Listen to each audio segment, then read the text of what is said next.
8, 7, 6, 5, 4, 3, 2, 1, 0.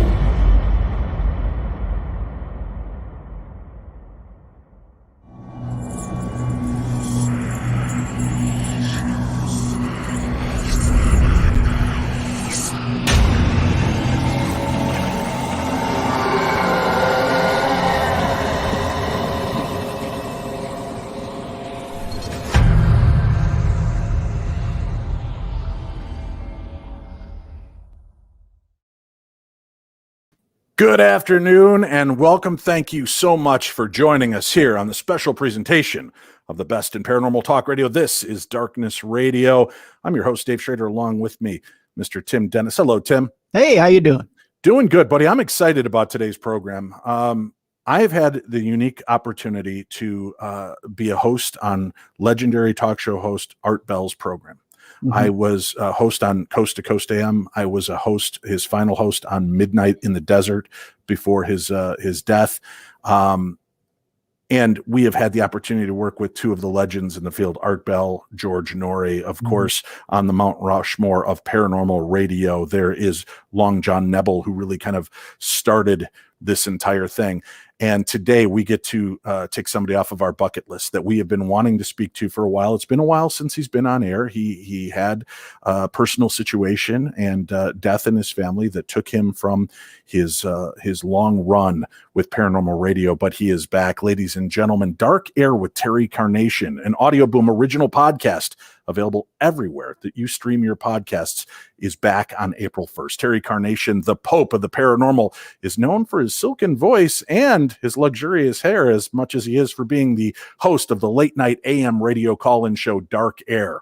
And he is back, always open to possibilities and sharing his insights into the strange and unusual world around us. Darkness Radio is proud to present the legend, Mr. Terry Carnation. Thank you for joining us today, sir. Gentlemen, thank you for having me. It is a pleasure to have you back on the airwaves. I can tell you, listening to you in the car rides home and the stories that your callers would share certainly inspired this program, Darkness Radio. And I hope you don't take offense in the fact that we followed in on the Dark Air premise with Darkness Radio, but it is such a pleasure to finally get a chance to talk to somebody that we've both revered for so long. It's an honor to be an inspiration, and certainly I don't have a trademark over the word dark or darkness, so you're more than welcome to it, and congratulations, you two gentlemen, on your enormous success. I say the more people exploring mystery, the more people exploring possibility, the better. For the newer generation that has come up watching programs like Ghost Hunters and Ghost Adventures and the Holzer Files, they have found this new paranormal paradigm. But some people, I know it's hard to believe, may not be familiar with Terry Carnation. So let's introduce our listeners around the world to you and tell us a little bit about your story. What drove your passion for the paranormal? Thank you for asking, Dave. Just out of curiosity, before we get going, what does Tim do exactly? He does a very important element of this entire job. Tim, go ahead and explain what you do. Well, see, I put my hand in Dave's back, and I operate Dave. Oh, Yeah. He is the true puppet master of this program. Puppet master, I see. Yeah, Excellent. yeah. Excellent. That's why when Dave's talking, I don't necessarily talk. See, I can watch us. Terry Carnation, our guest, legendary radio show host, here to share his intel on his fascination with the supernatural. That's truly impressive. See how that works, Mr. Carnation? See? That is impressive. That is impressive. The other thing, Tim, that I like about you is, well, you have two first names. Do you trust people with two first names? Oh, I trust people more with two first names. Oh, good. Thank you. Thank you. Yes. I was worried about that. Neither of you have any hair on your head, however.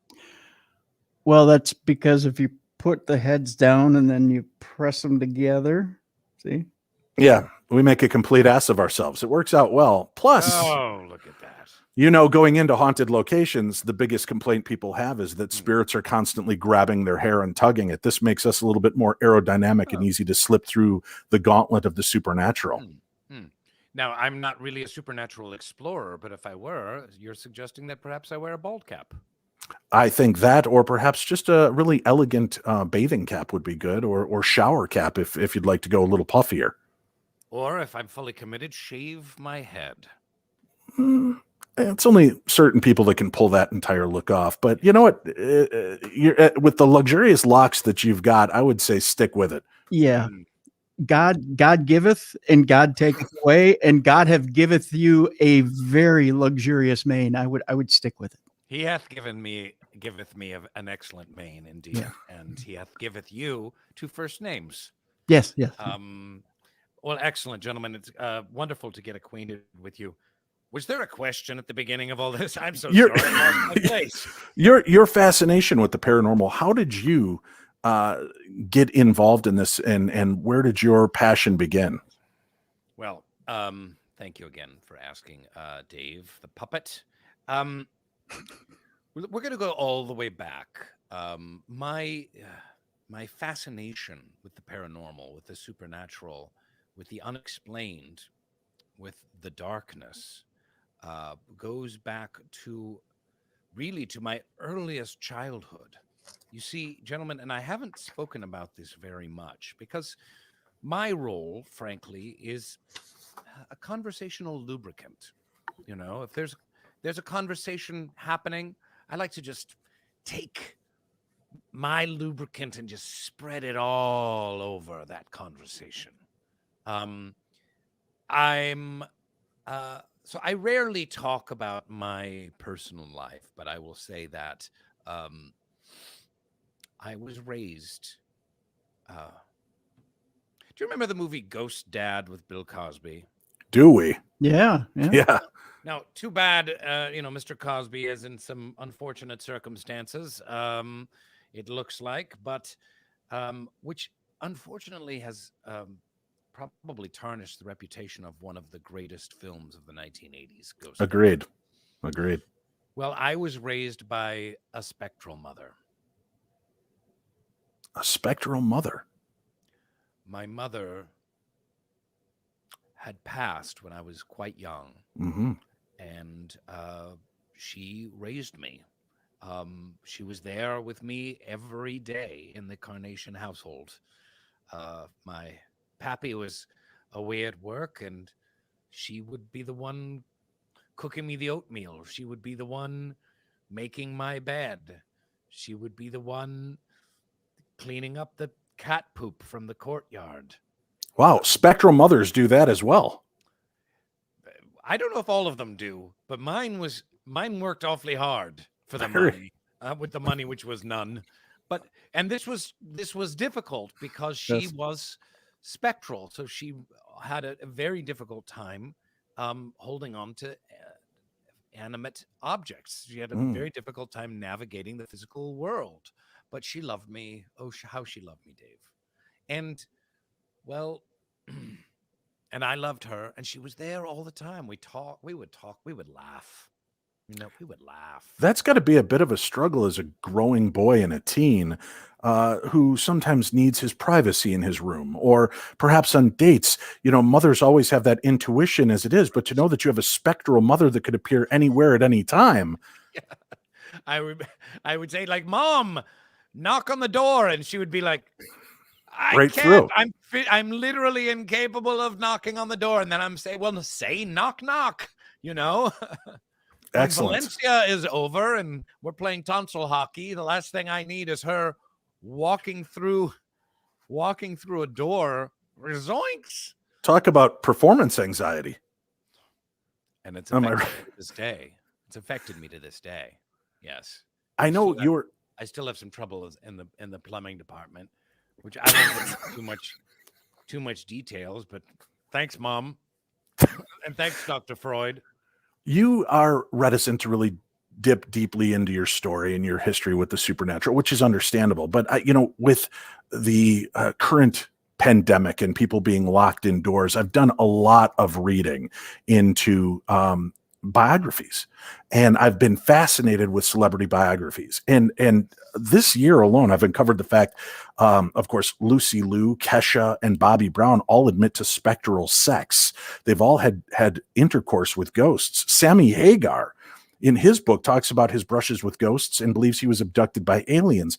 Barbara Eden, I Dream of Jeannie star and icon, talks of psychic premonitions that she believed helped launch her career. Demi Lovato and Miley Cyrus, of course, summoning UFOs. Kurt Russell was the first civilian pilot to call in on the Phoenix Lights while he was flying in that area. And even TV personality Rainn Wilson, star of The Office, discusses a haunted house in his best-selling biography, The Bassoon King. No. What do you make of the celebrities coming forth with these supernatural tales? Is it a cash grab? Is it a way to get notice me? We're in pandemic time. What do you think is going on? Or are we opening up to a new paradigm and people are feeling freer to talk about these aspects of their world? Excellent question. Excellent focus of conversation. Frankly, I haven't heard of any of those quote unquote celebrities except for Barbara Eden and Kurt Russell. Understandable. You've been busy and immersed into your research and doing what you've done for so long, so I can understand that. But do you think that we are now in a time when we're seeing the Pentagon coming forth with information about UFOs? We're seeing brain surgeons talking about near-death experiences, and people are accepting more and more of the supernatural. Is there a new consciousness wave ready to crash on our shores? Dave, you couldn't have put it any better. There is a new consciousness being birthed. It's coming down the birth canal. It's crowning. It's cresting. There's a pre-birth liquid is emerging before the actual birth. And this birth is of a new consciousness, a new awareness of what was previously dismissed as the playground of the imbeciles, of the falderall, of the deluded. No, as a matter of fact, yes. As a matter of fact, 67% of all Americans say that they've had spectral sex.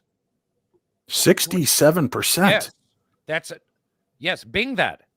23% say that they have been abducted by aliens, And of that 23%, 95% have been anally probed. That's a very high percentage of anal probes by the alien abduction. I don't know what these aliens, I don't know what their obsession with the human anus is. I just simply is one of the greatest mysteries of my show. I'm sure you've encountered it as well. I don't understand, but I'm game. For a probing? Yes. I mean, I like to just put it out there. If there's anyone listening up there, I'm open to the. I don't even need anesthesia. Let's do this. I have nothing to hide. For our alien neighbors, we're beaming this signal out to the universe. I'm sure somebody's listening. Terry Carnation. Who do you think invented Facebook? Well, you're right. It's just a way to cull the herd together into one place, isn't it? Thank you. Yes, but I do believe that it is a new era of consciousness, and I'm very. It's been very gratifying. I imagine it has been for you two as well, especially about the government and the UFOs. And for the first time, we have fighter pilots, we have the Air Force, we have generals, folks, coming out and saying UFOs are real. Here is the footage. This is absolutely unexplainable by any human technology. And for someone who has been fighting this fight in the basement of KSB radio for 37 years, it is beyond gratifying. What do you make of the fact that, as conspiracies go, that many of these generals and astronauts coming forward with these stories also were right during the height of hallucinogenics and marijuana abuse. Is there any chance that these experiences are nothing more than a drug-induced haze that they still believe and cling to as reality? Well, I know, speaking personally again, that I have danced with Bigfoot. Not just seen Bigfoot, not just interacted with Bigfoot. I partook in a ceremony with a Sasquatch tribe. Now, that same evening, did I take an ayahuasca suppository? Yes, I did. That doesn't make it any less real. I would agree. I mean, you've had the experience, you've lived that moment, you know it to be true, but there are so many people around the world that have yet to see these things and experience them. Now, you've communed with Sasquatch on ayahuasca, which must have been an amazing moment. But there's a new documentary on Hulu that comes out on April 24th called Sasquatch, which talks about 3 murders that took place that they attribute to a Bigfoot rending people limb from limb amongst marijuana plants. Is this the Sasquatch you know? Is this the Bigfoot species you've come into contact with? Or are we about to uncover and realize that there is a more evil subsect of these beings that exist amongst us? Wow. Thank you for bringing this to my attention. I was not aware of the documentary or of these murders. Now, for the Sasquatch that I interacted with, they're a gentle, peaceable people. I want to say people, they're not people. Beings. Genus unknown. But I can't even conceive of a Sasquatch committing murder. There's something fishy going on here. And someone was rent asunder in the middle of marijuana plants. I mean, did no one see Breaking Bad? It was probably the cartels. Now, Tim, cartels dressing as Bigfoot and rending, when it was probably some gentleman named Poncho who was like 6'7" and used to lift weights in the yard. Tim, again, not having any skin in the game for the Sasquatch, is terrified of plenty of skin in the game. Well, I do. Yeah. He is more terrified, though, of the Loch Ness Monster, which he believes to be nothing but a carnivorous creature that has terrified him since youth. Tim, maybe you could explain this to Terry, and is there a way to get over that fear? I'm still stuck on ayahuasca coming in the suppository. I didn't know that was available. Bing it. Got to open yourself up in many ways to these possibilities, Tim. Open yourself up in many ways. If I would have known it came in suppository form, I would have opened myself up years ago. Back to Loch Ness Monster. I haven't gone swimming in years. Because I am afraid I might get a little Nessie snoot in the old toot, if you know what I mean. Yeah, I just don't. Swimming pools as well. Just yes, when Jaws came out, people were afraid to even go in a swimming pool. Exactly. Public pools, especially, because I'm afraid I might still feel that same sensation. They believe that cryptid creatures may be actually accessing portals from other dimensions to enter our realm. So if Bigfoot and Chupacabra can do this easily, Mothman and the New Jersey Devil, why not Loch Ness Monster being able to teleport from a dark Scottish loch into the Minneapolis municipal pool? I understand your fears, Tim. I believe Nessie feeds on chlorine like candy. The drug of choice of cryptids. I understand that. Yeah. So you do not hold with the possibility of Nessie being some kind of dinosaur? Plus, I'm buoyant like an inner tube. I mean, I would just float on the top of the water, and then Nessie just boom, right, sends you flying. Yep. Sounds like an irrational fear, but really, there's some meat behind it. No. Speaking of meat behind it, there's a news story breaking in Australia, Mr. Carnation. An Adelaide man who violently attacked his mother because he believed she was an alien. He will be detained and supervised in a mental health facility now for more than a decade. The man assaulted the woman in 2018 in a brutal manner that included dousing her in petrol and pushing her head into a freezer. The series of attacks left the woman with life-threatening injuries that required treatment in a hospital intensive care unit for 2 months. She also had her lung punctured with a wooden broomstick and required reconstructive surgery to her pelvis. Her son, who was age 33 at the time of the incident, was previously found not guilty of attempted murder because of mental incompetence. This is a terrifying tale of our current situation. What do you believe is the best way to handle if you have come into contact with someone you believe to be an alien? Obviously, puncturing their lung with a broom handle and pouring petrol on them is not acceptable and frowned upon by the law in Australia. I'm just wondering about the young man's tactics. Broomstick as a weapon? Hello? Have you not heard of a broadsword or a spear? You do much more than puncture a lung. Also, petrol is to be ignited. She was doused in petrol and then put in the freezer.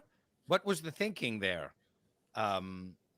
He must have been very deluded with his fear. But I feel bad for the gentleman. I feel like I should visit him. I feel like we should be writing him letters and supporting him.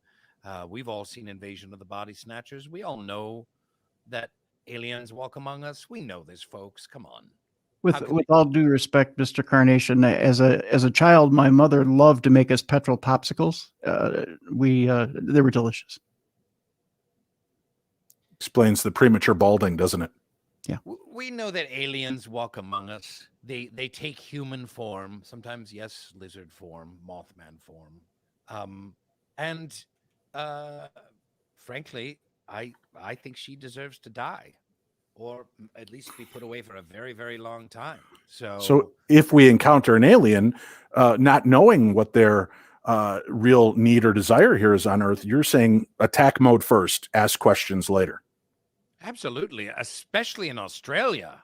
Oh, that place it's chock-a-block with aliens. Listen to how they talk. Hello, hello. Oh, come in over here. Oh, what's that going on, mate? It's like it's not even English. I don't know what it is. It's disgusting. Can I ask Mr. Carnation a question? You too, I see, have noticed that the English don't speak English very well. Thank you. Yes. Right? I've been saying this for years. In their cities, is that even English? Have you noticed some of their cities don't even make sense as far as names? Darthamptonshire Derby Village. Right? Exactly. Yes. Hampshirewich upon Illich upon I don't know upon what upon a dung heap. Right. What is that? You know, why can't you name a city like Dayton or Scranton or Fresno? You know, good solid English names. Milwaukee. Right.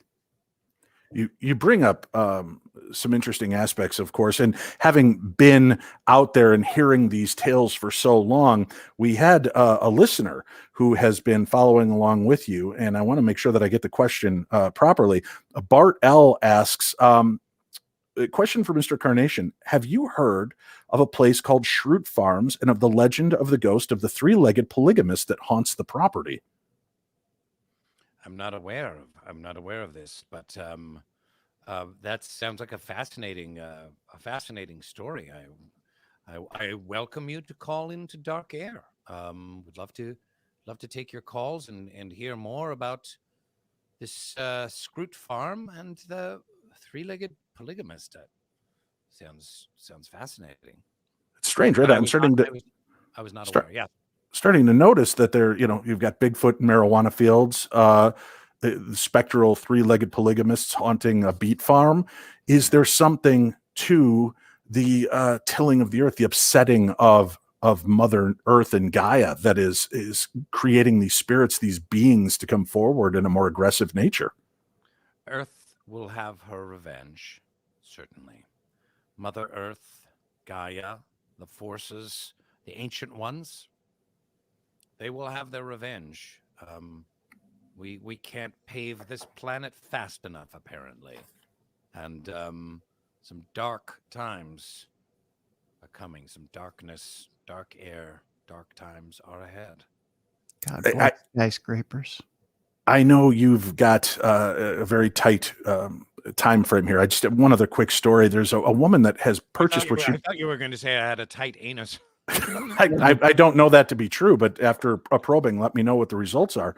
A woman has bought a haunted doll that she says leaves dozens of people feeling nauseous with headaches and chest pains, simply even just by looking at the photograph. And we'll have this article up at darknessradio.com. Just click on the news tab. The creepy doll, who it's since been claimed is haunted by the spirit of a woman named Peggy, is also known to have made those who come into contact with her ill, and has now been locked in a cabinet at the Zach Baggins Haunted Museum in Las Vegas. Back in 2014, the paranormal investigator Jane Harris was called out by a woman who claims that since buying this vintage doll, she'd been experiencing all sorts of weird goings-on at home and was unable to sleep.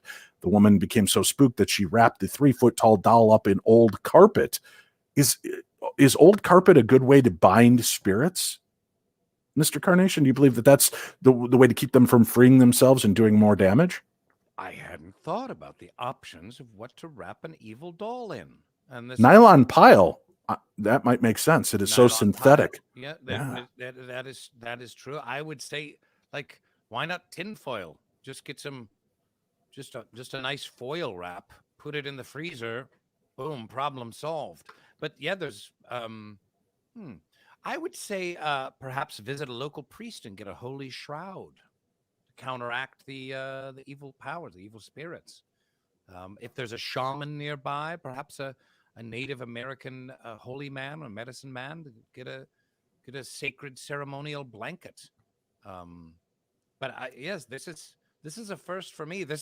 I'm so tickled to come on your show because so many of these issues, so many of these questions I hadn't heard before, but. Listeners, if you're listening, please write into Dark Air and to Darkness Radio. We'd love to hear from you. What would you wrap your evil doll in? Seems like a good question. People can't, we come upon them all the time. This was a doll that was given to me that is reportedly haunted, and I used as a trigger object on the Holzer files to try to interact with the spirit of Jackie, the little girl ghost. Tim and I have been long since selling arm's length of holy bubble wrap that we acquired from, we were told, the Vatican itself. Yes. Mm-hmm. So Vatican bubble wrap. Yes, and it's getting harder and harder to find. My connection, this guy that I meet underneath the viaduct that sells it from his trunk, he's not always there. Oh, yeah. Irving, yes. Yes. He told me to tell anyone who was asking that he's had some. So his aunt is very sick, so he's in Reno for a couple months. But every bubble of that wrap is filled with the breath of the Pope. That makes sense. No spirit can get out of that. You can't pierce that. You can't. Right. You can't overcome that. That's power. Mr. Carnation, you are back. Your show debuts April 1st. It is, I got to tell you, it is amazing to have you back and sharing these stories and having your callers open up the eyes of the world to the sometimes unsettling and unusual aspects of the unseen around us. What made you decide to come back after all this time and re-engage? Well, as you know, I went through a very dark period of time after the loss of my wife, Rainn Carnation. There were some mishaps, some misadventures, and some tragedy along the way. But I felt I was ready. I felt I was ready. I am incomplete without my fans, without my listeners. They are what makes me whole. And in consultation with my therapist, Dr. Norman Kesden, who said to me, he looked me in the eye and he said, Terry, don't do this. Don't go back on the air. You're not ready. You're about to have another nervous breakdown. This is, you're asking for it, buddy. Please, if you can listen to one thing that I tell you, one thing out of all of these sessions, don't go back on the air. You're not ready yet. And I said simply, Dr. Kesden, you're an idiot. And I'm going back on the air. Thank you, but no thank you. And problem solved. Pretty much everything he tells me to do, I do the opposite. It's like opposite world. What could go wrong with that plan? I mean, it makes sense.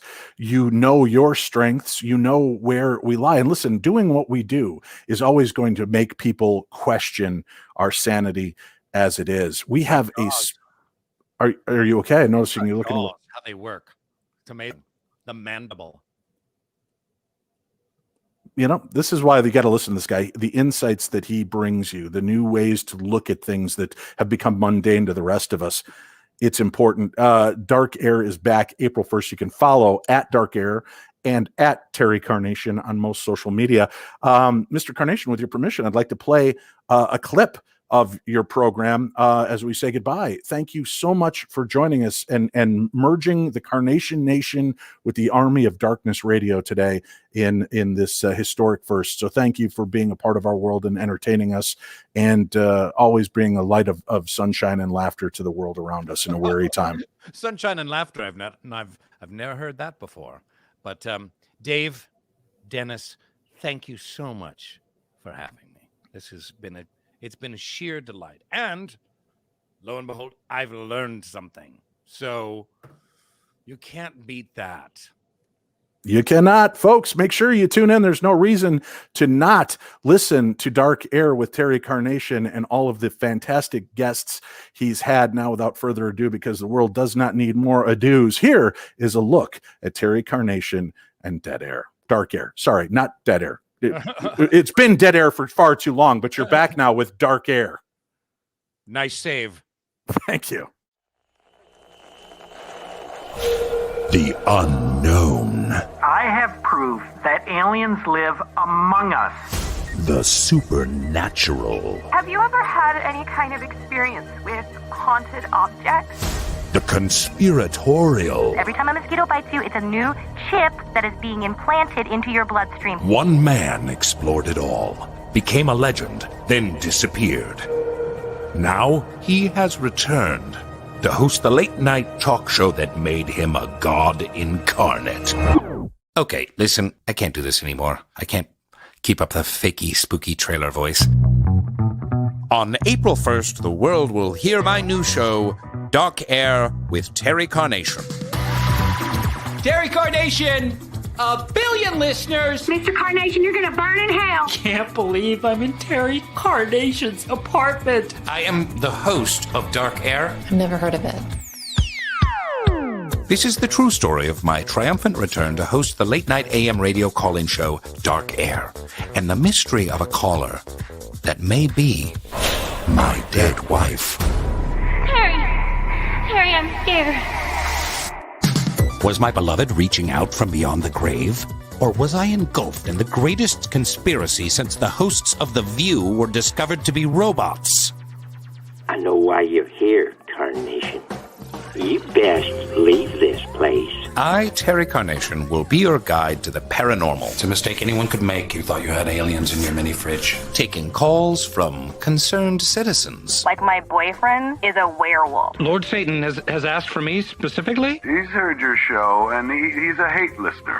What is the name of the demon inside of you, Sally? With special guest appearances by certain bizarre individuals. From the office, Angela Kinsey. Happy to be here. Mwah. You are Jason Reitman. Yeah, can I help you? Hey, Riverside Comic-Con, it's me, your old pal Kevin Smith. I'm internationally beloved actor Sam Neill. I'm not actually Nathan Fillion. I'm actually an alien symbiote. The radio show, my life, the mystery. You'll hear it all. You'll be breathing in my dark air. This is so cool. Are you saying that chemtrails are actually alien semen? I don't want any of that Terry Carnation stink on that chair. You're joking me. Rainn Wilson is Terry Carnation in Dark Air, dropping April 1st, featuring Yvette Nicole Brown, Al Madrigal, Karin Sony, Tom Lennon, and many, many more. Subscribe wherever you get your podcasts. If you dare. Hey, you know what? I'm starting to like that fakey trailer voice.